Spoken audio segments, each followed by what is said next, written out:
Have you ever felt the earth shift quietly beneath your feet? A hidden tremor no one else seems to sense? That's how it feels watching Ethereum try to find its footing after a so-called breakthrough, the Fusaka upgrade. Everyone said it would change everything. I wanted to believe. Maybe you did too. If you're part of the crypto universe, you know how every hope can flip, suddenly, into doubt. Today, this is the story behind Ethereum's recent transformation, a story of triumph, pain, and a future uncertain. By the end, you might not see things the way you did before. Before we dive deep, pause for a second and subscribe to Crypto 101 Central.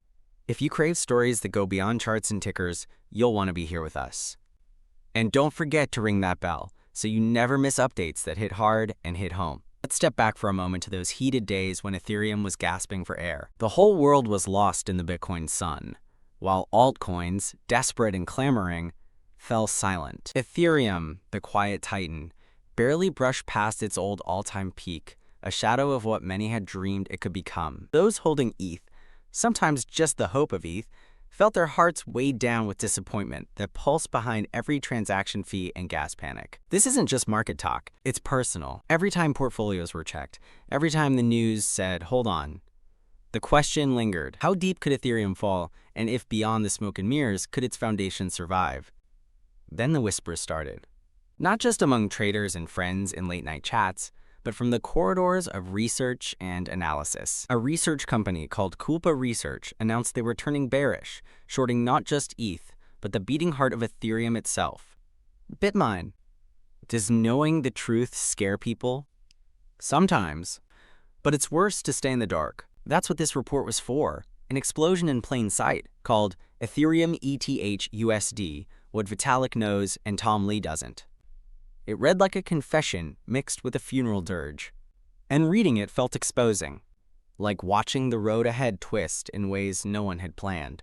Culpa's report didn't start with doom, though. They laid out the facts. Today, Ethereum stands as the bedrock for stablecoins and real-world asset tokenization, two pillars holding up the promise of mass adoption.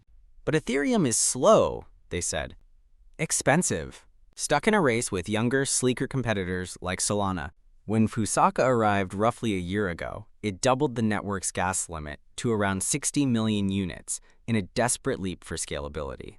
People called it a triumph. Even Vitalik himself spoke of solving Ethereum's greatest puzzle, reaching decentralization, scalability, and security all at once. A bold prediction from Tom Lee, Bitmine's chairman and one of Ethereum's loudest supporters, echoed everywhere. By now, ETH was supposed to be towering at $9,000, maybe even $15,000. Reality never asked Tom Lee for permission.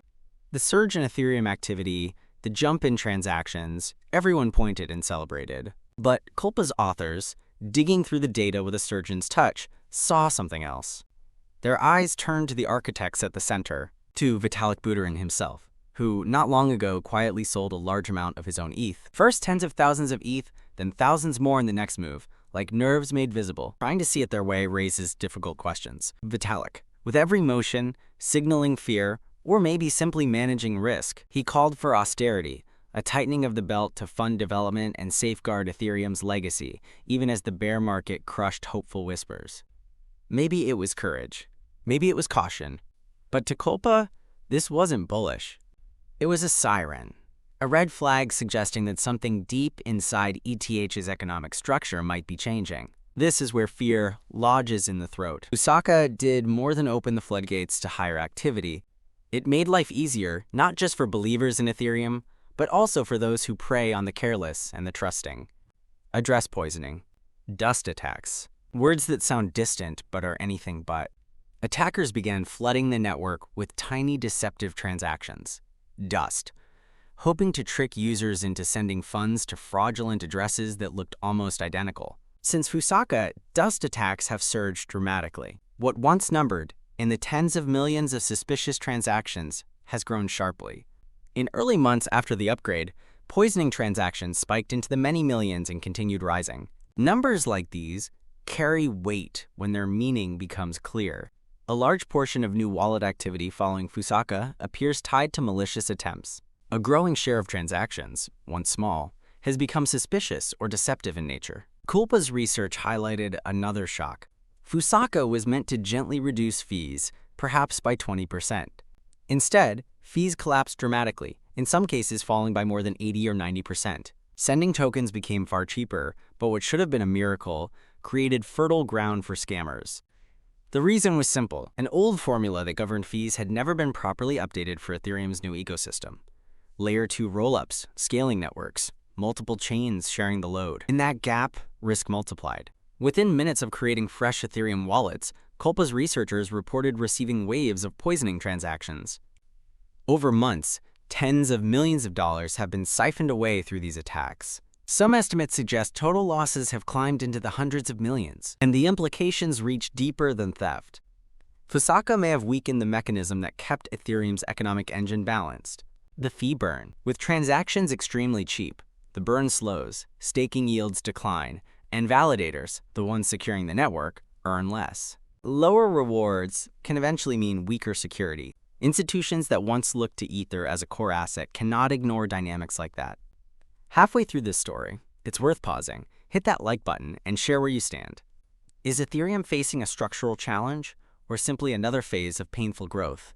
The comments matter. These conversations reflect the pulse of a community trying to understand what comes next. Culpa's conclusions grow darker as the report unfolds. Inflation quietly pressuring ETH's value.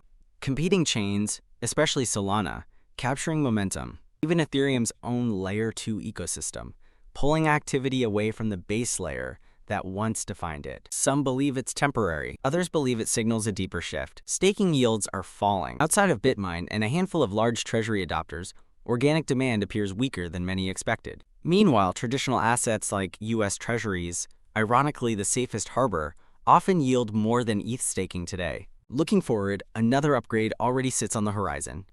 Glamsterdam. The next step in Ethereum's long evolution. It promises even more scalability, potentially pushing gas limits toward 200 million units. That could unlock new utility, but it may also open wider doors for malicious activity if protections aren't strengthened.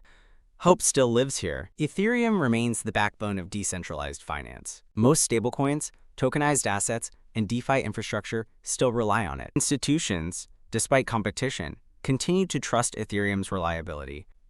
Other chains have suffered outages and collapses that Ethereum has largely avoided. More than half of all tokenized real-world assets still live on Ethereum. Perhaps this is simply another valley before the next climb. Bear markets always feel endless, but builders never stop building. Somewhere right now, developers are working on the next generation of solutions, security tools, new applications, smarter infrastructure. Still, concern remains real. Address poisoning is not theoretical. It's happening today. If Ethereum cannot adapt, the ecosystem could weaken. But if it does adapt, if these flaws become lessons, Ethereum may emerge stronger. One practical reminder remains simple. Always verify wallet addresses. Every character matters. Every transfer deserves patience. Now the question turns back to you. Where do you stand amid this uncertainty? Are you accumulating ETH or stepping away until the dust settles? Share your thoughts below. And if you want to continue exploring these stories, don't miss the other videos on the channel. What happens if ETH truly faces structural decline? How deep does Vitalik selling really go? Hit the bell and stay connected to the conversation. Thanks for being part of this journey. Stay safe out there.